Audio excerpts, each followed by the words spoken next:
The Discovery's ancient vessel drifted silently through the void, its obsidian hull reflecting the distant stars like a mirror forged from nightmares. For 300 years, it had remained dormant in the neutral zone between the Galactic Federation territories, a monument to failure and mystery that had claimed the lives of countless explorers, scientists, and warriors who dared approach its sealed doors. Captain Marcus Vega of the exploration ship Horizon's Edge stood before the massive viewport, watching the alien craft grow larger as they approached. His weathered hands gripped the railing, knuckles white with tension. Behind him, his diverse crew worked frantically at their stations, monitoring every system as they prepared for what many considered a suicide mission. The ship was beautiful. In its terror, smooth curves flowed into sharp angles, creating a design that seemed to shift and change depending on the viewing angle. Strange symbols covered its surface, glowing faintly with an inner light that pulsed like a heartbeat. No one had ever seen anything like it, and no one who had tried to board it had ever returned. "Captain," called Lieutenant Zara Okafor from the communications station, her voice tight with nervous energy. "We're receiving the same transmission as always. The ship is broadcasting on all frequencies, but it's in a language our computers can't decode." Marcus nodded grimly. Every expedition had reported the same thing. The vessel called out across space, its message echoing through the cosmos like a plea or a warning. The Galactic Federation's best linguists had tried for decades to crack the code, but the alien language remained as mysterious as the ship itself. "Sir," interrupted Chief Engineer Tony Reeves, his voice carrying the authority of 20 years in space. "All our scans confirm what the previous missions reported. The ship's power systems are active, but we can't detect any life signs. The hull is made of materials we've never encountered, and there are no visible entry points." The mystery had begun when the ship first appeared in Federation space, emerging from a violent spatial anomaly that had torn reality itself. Dozens of species had attempted to claim it. The proud Zolonian Empire had sent their most elite warriors, only to watch helplessly as their champions were repelled by invisible barriers. The technologically advanced Meridian Collective had deployed their most sophisticated AI systems, but even their quantum computers couldn't interface with the alien technology. Dr. Patricia Wong, the expedition's xenoarchaeologist, stepped forward, with her tablet displaying decades of research. "Captain, every species that's attempted to board this vessel has failed in the same way. The ship simply doesn't respond to them. But there's something different about this mission." Marcus raised an eyebrow. "What makes you think we'll succeed where others have failed?" "Because," Dr. Wong said, her eyes gleaming with scientific excitement, "we're the first human expedition to attempt this. Every other species has approached this ship with their most advanced technology, their most sophisticated equipment. But humans have something the others don't, which is, we're unpredictable. We don't always follow the logical path. Sometimes we succeed through pure stubborn determination rather than advanced technology." As the Horizon's Edge drew closer to the mysterious vessel, the crew could see the battle scars left by previous attempts, blast marks from Zolonian plasma cannons, strange crystalline formations where Meridian energy weapons had struck, and the twisted remains of countless boarding pods that had been rejected by the ship's defenses. The alien vessel seemed to sense their approach. The pulsing lights along its hull began to brighten, and the strange transmission grew stronger. For a moment, Marcus could have sworn he heard something almost familiar in the alien language, a rhythm that reminded him of human speech patterns. "All stations, prepare for docking procedures." Marcus commanded. "This is it, people. We're about to make history, one way or another." The touch Jake Morrison had always been more comfortable with machines than people. As the Horizon's Edge's senior mechanic, he understood the language of gears, circuits, and fusion reactors better than the complex social dynamics of crew life. His hands, permanently stained with engine grease and marked with countless small scars from years of repair work, could coax life from the most stubborn mechanical systems. Now, as he stood in the docking bay wearing a bulky environmental suit, Jake felt the familiar mixture of excitement and apprehension that came with approaching unknown technology. The alien ship loomed before them through the transparent aluminum barrier, its surface seeming to ripple like liquid metal in the harsh dock lighting. "Remember," Captain Vega's voice crackled through the calm system, "we're not trying to force our way in. Previous expeditions have already proven that approach doesn't work. We're going to try something different." The boarding party was deliberately small and diverse. Besides Jake, there was Dr. Wong with her archaeological expertise, Lieutenant Commander Rachel Torres representing ship security, and Ensign David Kim, the youngest member of the crew, and their specialist in alien technology interfaces. As they approached the alien vessel in their small shuttle, Jake noticed something that made him pause. The ship's hull wasn't just smooth, it was perfect. No tool marks, no manufacturing seams, no signs of construction at all. It was as if the entire vessel had been grown rather than built. "Look at those symbols," Dr. Wong whispered over the comm. "They're not just decorative, I think they're some kind of interface. But unlike anything in our databases, the shuttle docked with the alien ship using magnetic clamps, creating a seal that would theoretically allow them to attempt entry. Previous expeditions had gotten this far, but no further. The ship's surface had remained impenetrable to every tool, weapon, and scanning device the galaxy's various species could deploy." Lieutenant Commander Torres took point as they entered the docking tube that connected their shuttle to the alien vessel. Her weapon was drawn, though everyone knew it would be useless if the ship decided to reject them. "Like it had all the others. The surface is completely smooth," she reported, running her gloved hand along the hull. "I can't find any kind of access panel or door mechanism." Jake pushed forward, his mechanic's instincts drawing him to the strange symbols that covered the ship's surface. Up close, they seemed to pulse with their own inner light, creating patterns that shifted and flowed like living things. He had seen similar patterns before, in the quantum matrices of advanced computer systems, but never on such a scale. "These symbols," he muttered, more to himself than the others. "They're not just writing. They're some kind of active system." Without thinking, Jake reached out and pressed his bare hand against one of the larger symbols. His environmental suit's glove was torn, a casualty of the morning's repair work on the shuttle's docking clamps that he hadn't had time to fix. The moment his skin made contact with the alien surface, everything changed. The symbol blazed with brilliant light, and that light spread outward like wildfire across the ship's entire hull. The mysterious transmission that had echoed through space for centuries suddenly shifted, transforming from alien incomprehensibility into something that made the humans gasp in recognition. "Welcome," the ship said, its voice resonating through their suit's communication systems in perfect, if archaic, English. "I have been waiting so long for your return." The section of hull beneath Jake's hand began to shift and flow, creating an opening that expanded into a doorway perfectly sized for human proportions. Warm light spilled out from within, and the crew could feel a gentle current of air that somehow passed through their environmental suits. "Jake," Captain Vega's voice came through their comm link, tight with amazement and concern.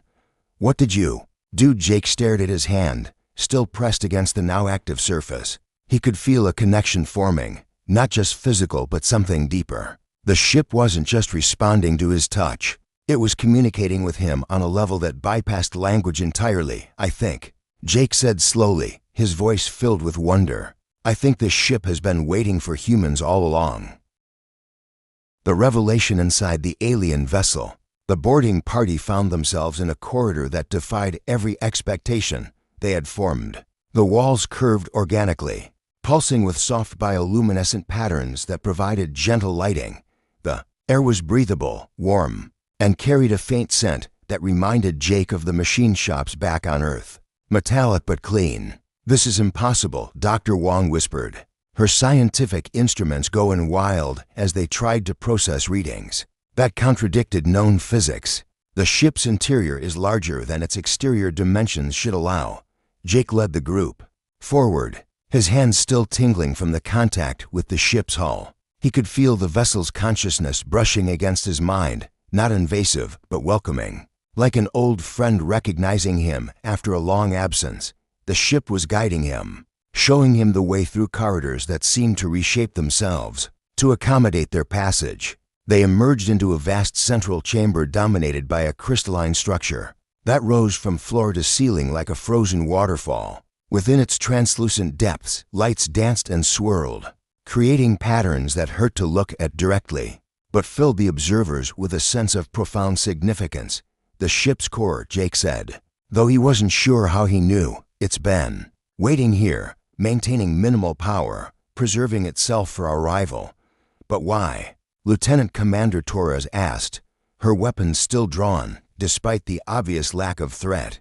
Why would an alien ship be waiting specifically for humans? The answer came not in words, but in images that flooded their minds. They saw the ship's creators, beings of incredible technology and wisdom who had traveled between stars when Earth was still a young world. They saw the Great War that had consumed their civilization, a conflict so devastating that it had torn holes in reality itself. But more importantly, they saw why the ship had come to Federation space. It wasn't alien at all, not in the way they had assumed. Its creators had visited Earth millions of years ago, during humanity's earliest evolutionary stages. They had seen potential in the primitive apes that would one day become human, potential that other species lacked. They seeded us, Dr. Wong breathed, her voice filled with awe and disbelief, not genetically, but technologically. They left behind quantum resonance patterns that would only fully develop in human neural structures. Jake approached the crystal core, his hand extended. The ship's consciousness pressed against his mind more insistently now, sharing memories of its long vigil. It had waited through the rise and fall of a dozen galactic civilizations, watching as species after species attempted to claim it, knowing that none of them carried the right neural patterns to fully interface with its systems. We're the inheritors, Jake realized. This ship isn't just a vessel. It's a legacy, a gift from our predecessors. When Jake's hand touched the crystal core, the ship came fully alive. Systems that had been dormant for millennia blazed to life, and the vessel's true capabilities became apparent.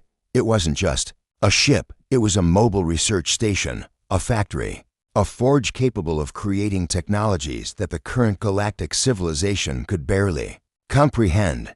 The ship's AI, ancient beyond measure but somehow familiar, spoke directly into their minds. I am the Prometheus, last vessel of the architects. I carry within me the complete technological and cultural heritage of your forerunners. I have waited through the ages for humanity to develop sufficient neural complexity to receive this inheritance. Through the ship's sensors, they could see the horizon's edge still holding position nearby, its crew undoubtedly watching in amazement as the ancient vessel transformed before their eyes. Previously dark sections lit up, weapon ports became visible, and strange energy fields began to shimmer around the hull. But why now? Jake asked. Why reveal yourself to us at this moment in history? The answer came with a chill that ran through every human in the chamber. The ship shared images of space, but not the familiar star patterns they knew. These were images of the galaxy's edge, where something vast and hungry was stirring. The same force that had destroyed the architects was returning, drawn by the increasing technological activity of the current galactic civilization. The Devourers wake, the Prometheus explained. They sleep between galaxies, but when civilizations grow too bright, too advanced, they come to feed. Your galaxy has perhaps a century before they arrive in force. Jake felt the weight of destiny settling on his shoulders. This wasn't just first contact. It was humanity's inheritance and responsibility combined. The ship was offering them the tools to defend not just humanity, but all life in the galaxy, but only if they proved worthy of the trust. What do we need to do? He asked. The ship's response filled them all with both hope and terror. Learn, grow, prepare for war. The awakening Captain Vega stood in the Prometheus's command center, a space that had reconfigured itself to accommodate human proportions and interface preferences. The ancient ship's AI had somehow analyzed their neural patterns and created control systems that felt instinctively familiar, as if humans had been designed to operate this technology all along. Status report, Vega commanded, though he wasn't entirely sure who he was addressing. The ship's AI seemed to exist everywhere at once, its consciousness distributed throughout every system and circuit, All primary systems are now operational.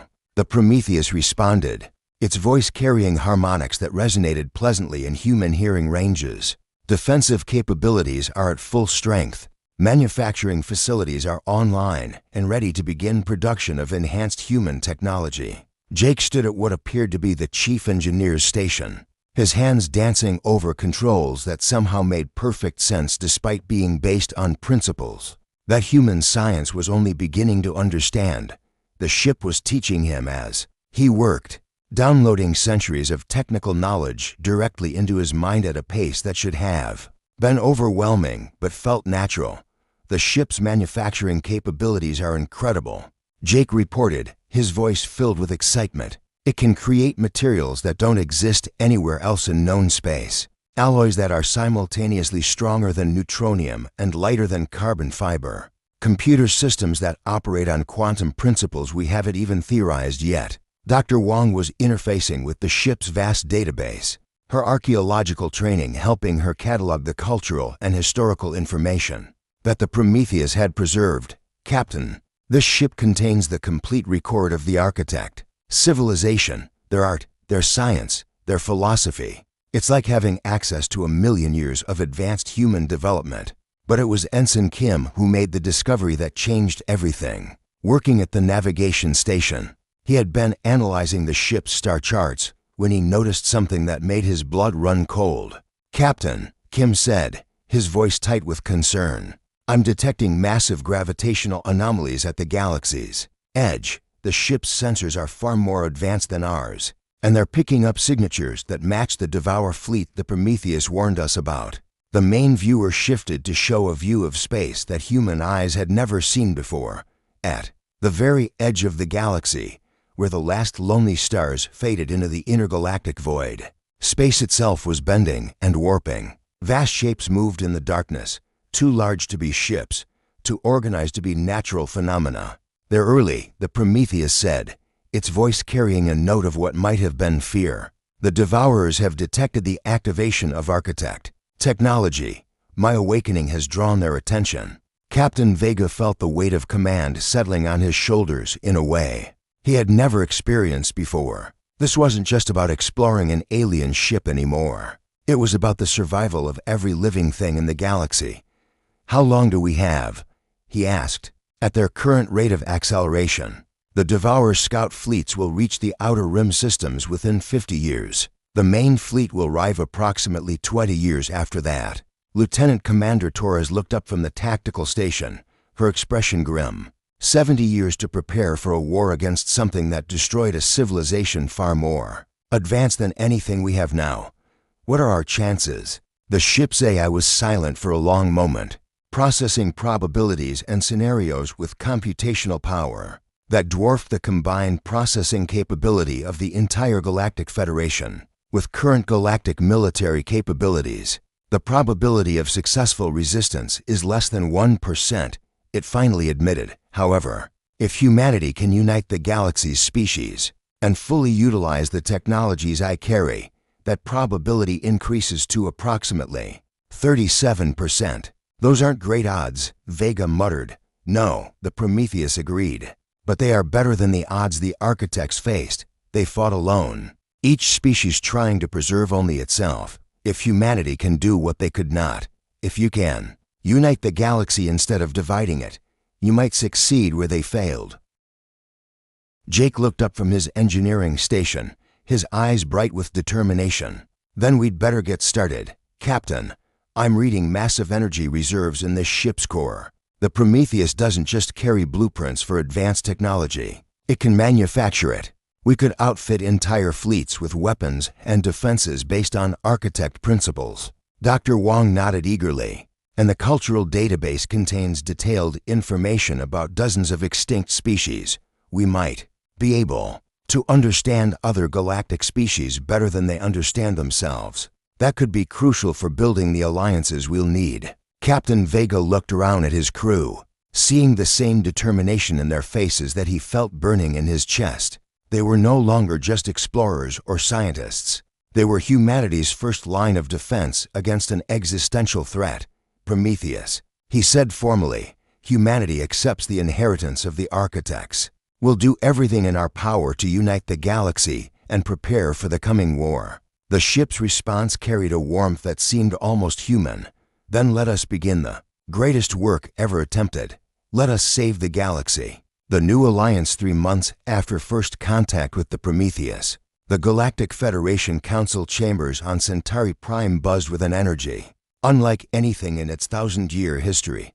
Representatives from dozens of species filled the amphitheater, their various forms creating a tapestry of galactic diversity. At the center of it all stood Captain Marcus Vega, no longer just an explorer, but humanity's first galactic ambassador. The Prometheus hung in orbit above the planet, its ancient hull now gleaming with the modifications that Jake Morrison and his team had implemented. The ship had become a mobile embassy, its manufacturing capabilities working around the clock to produce demonstration technologies that proved humanity's new capabilities. Honored representatives, Vega began, his voice carried by the chambers. Translation systems into dozens of languages and communication methods. The threat we face requires unprecedented cooperation. The Devourers are not like any enemy we have faced before. They do not seek territory or resources. They seek to consume all organized matter in the galaxy. The Zolonian representative, a warrior diplomat whose species had initially been skeptical of human claims, rose to address the assembly. The evidence provided by the human vessel is undeniable. Our long-range sensors have confirmed the gravitational anomalies at the galaxy's edge. Something vast approaches our domain. Jake Morrison stood at a technical display, demonstrating the new alloys and energy systems that the Prometheus had helped them develop. In just 3 months, human technology had advanced by centuries, and they were sharing these advances freely with any species willing to join the defensive alliance. The quantum-bonded armor plating can withstand direct hits from Devour energy weapons, Jake explained, his once grease-stained hands now operating holographic displays that showed molecular structures. But more importantly, the manufacturing process can be adapted to work with the natural strengths of each species. Existing technology. Dr. Wong had become the galaxy's leading expert on Devour tactics, studying the architect, records, and developing strategies that took advantage of every species' unique capabilities. The Devourers expect individual species to fight in isolation, she reported. Their entire combat doctrine is based on dividing and conquering. But if we fight together, combining our different strengths, we can create tactical situations they've never encountered. The Meridian Collective's representative, a crystalline being whose species communicated through harmonic resonances, chimed a complex melody that the translators rendered as, "The human proposal demonstrates unprecedented strategic thinking. Our computational models suggest that integrated defense networks could increase survival probability by orders of magnitude." But it was Ensign Kim who delivered the news that would change everything. His analysis of the Prometheus's manufacturing capabilities had revealed something that even the ship's AI had not fully understood about itself. The Prometheus isn't just a single ship, Kim announced to the stunned assembly. It's a seed. The architects designed it to replicate itself when it found a suitable species, to inherit their technology. With the right resources and enough time, we can create a fleet of ships like the Prometheus. The implications were staggering. Instead of one ancient vessel carrying the hopes of the galaxy, they could have dozens, hundreds, each one customized for the species that would crew it. Zolonian warrior ships that combined architect technology with their proud military traditions. Meridian vessels that integrated quantum processing with harmonic communication systems. Ships that would allow each species to contribute their unique strengths to the galactic defense. Captain Vega looked out at the assembly, seeing species that had been enemies for millennia now working together with a common purpose. The architects failed because they fought alone.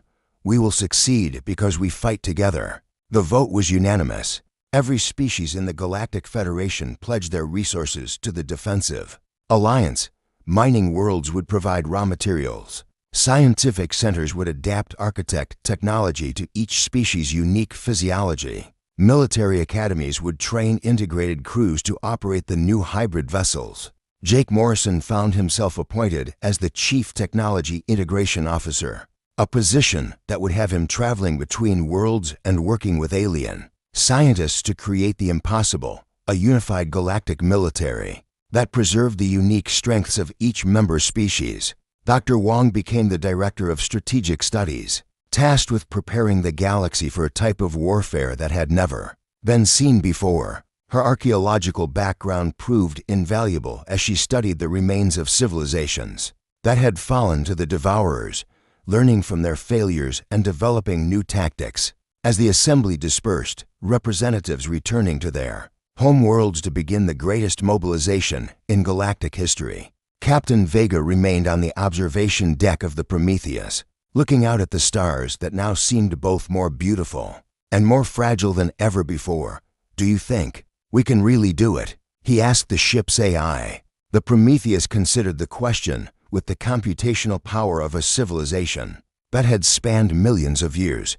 The architects were brilliant, but they were limited by their inability to truly cooperate with others. Humanity's greatest strength is not your technology or your warriors, but your ability to see other species as partners rather than competitors. If you can maintain that perspective, if you can keep the galaxy united when the Devourers arrive, then yes, you can succeed where we failed. As the first construction ships began arriving at the shipyards, their holds filled with resources from 100 worlds, the great work began. Humanity had found its place in the galaxy not as conquerors or explorers, but as the species that could bring others together in common cause. The Devourers were coming, but they would not find a divided galaxy of isolated species. They would face something that had never existed before, a truly united galactic civilization, armed with the wisdom of the architects and the determination of humanity. The greatest war in galactic history was about to begin,